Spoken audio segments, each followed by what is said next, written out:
नमस्ते दोस्तों, मैं हूं आपकी दोस्त और आप देख रहे हैं मेरा यूट्यूब चैनल पेंशन अलर्ट। दोस्तों, मैं एक छोटी सी यूट्यूबर हूं, कोई बहुत बड़ी पत्रकार या एंकर नहीं हूं।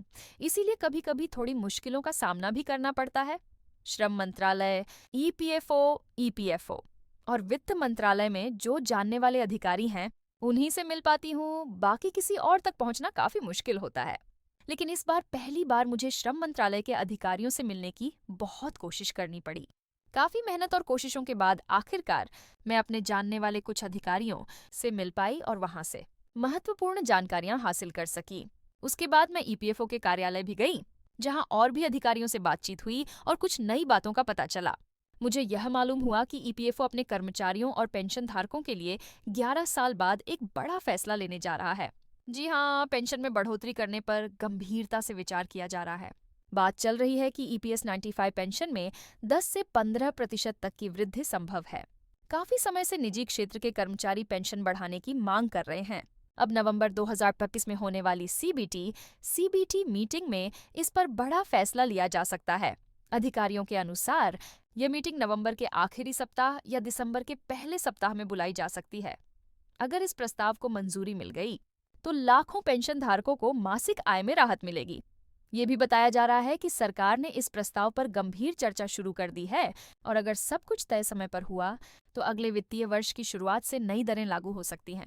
इस फैसले से उन लोगों को सबसे ज्यादा फायदा होगा जिन्होंने निजी कंपनियों में लंबे समय तक काम किया है और ईपीएफओ से जुड़े रहे हैं। नवंबर 2025 में होने वाली सीबीटी मीटिंग में पेंशन वृद्धि का ड्राफ्ट रखा जाएगा और इस पर विस्तार से चर्चा की जाएगी। सूत्रों के अनुसार इस बैठक में कई अहम प्रस्तावों पर चर्चा होगी, लेकिन पेंशन रिवीजन सबसे महत्वपूर्ण मुद्दा रहेगा। अधिकारियों ने बताया है कि पिछले 11 वर्षों में महंगाई और जीवन यापन की लागत में बहुत वृद्धि हुई है, जबकि पेंशन की राशि वही की वही है। अगर प्रस्ताव को मंजूरी मिल जाती है, तो पेंशन में 10 से 25% तक की वृद्धि हो सकती है। हालांकि सरकार की नीयत साफ होनी चाहिए ताकि यह प्रस्ताव सही तरीके से पेश किया जा सके। अगर सब ठीक रहा, तो लाखों रिटायर्ड और निजी कर्मचारियों को राहत मिल सकती है और उनकी आर्थिक स्थिति में सुधार आ सकता है।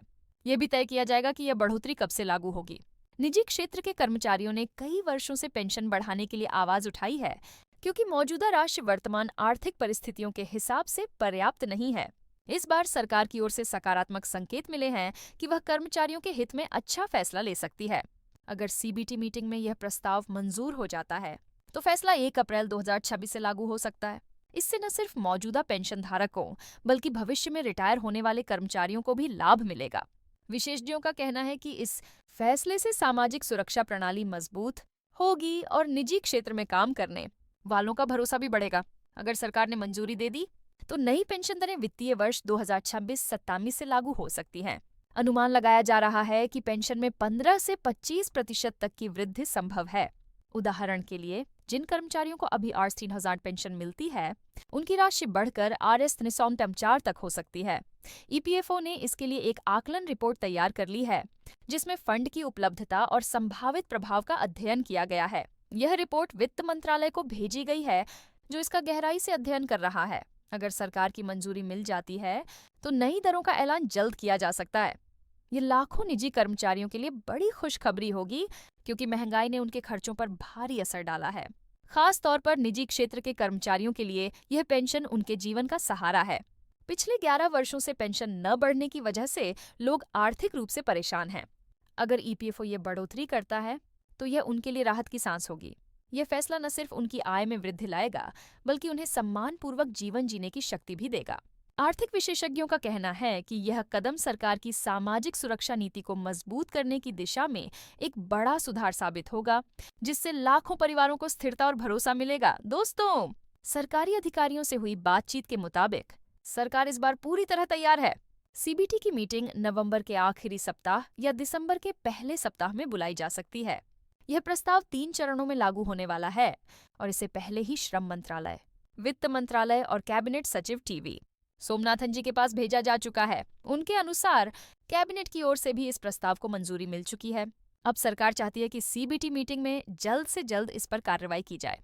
हालांकि इस प्रस्ताव को लागू करना बजट के बाद ही संभव होगा, क्योंकि बजट में ईपीएस 95 पेंशन योजना के लिए राशि निर्धारित की जाएगी। लेकिन इसका ऐलान सीबीटी मीटिंग में किया जा सकता है। अगर सरकार ने नीयत साफ रखी और प्रस्ताव सही भावना से रखा तो ये हर हाल में पास हो जाएगा, क्योंकि सीबीटी के ज्यादातर सदस्य यही चाहते हैं कि ईपीएस 95 पेंशन धारकों की पेंशन में वृद्धि हो, ताकि वे भी सम्मानपूर्वक जीवन जी सकें। दोस्तों, ये सारी जानकारी मुझे सरकारी सूत्रों से मिली है। मेरा चैनल पेंशन अलर्ट किसी भी बात की आधिकारिक पुष्टि नहीं करता। मैंने सिर्फ वही बताया है जो अधिकारियों ने मुझे बताया है। मिलते हैं अगले वीडियो में, तब तक के लिए जय हिंद।